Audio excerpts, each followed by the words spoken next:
Tere, mina olen Margus Pirksaar, olen jooksutreener. Kutsun teid ööjooksumaratonile Käärikule emotsioone saama.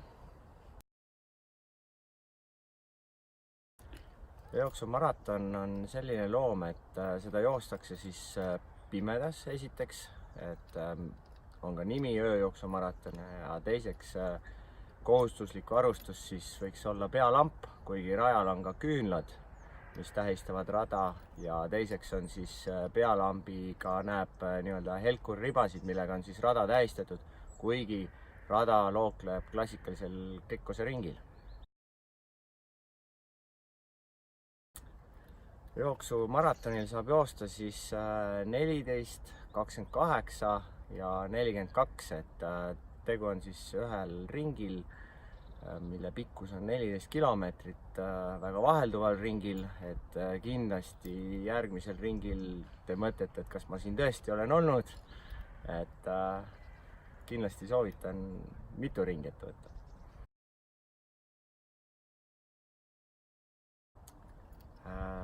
Klassika on see, et distantsi tappa, et tapab tempo, kuna tegu on sellise sügisese sündmusega, siis ma usun, et see on väga õigel kohal läbida ka isegi seda kõndides, mitte nüüd nii-öelda tempot taga ajades, et emotsioon on peamine.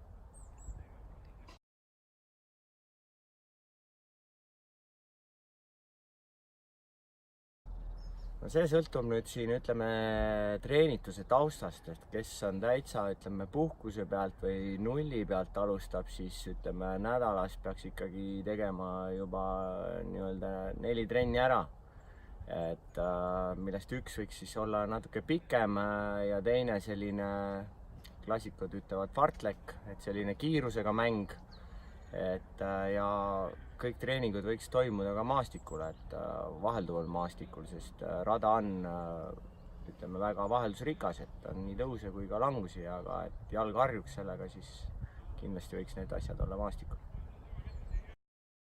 Räägime jälle nädala pärast.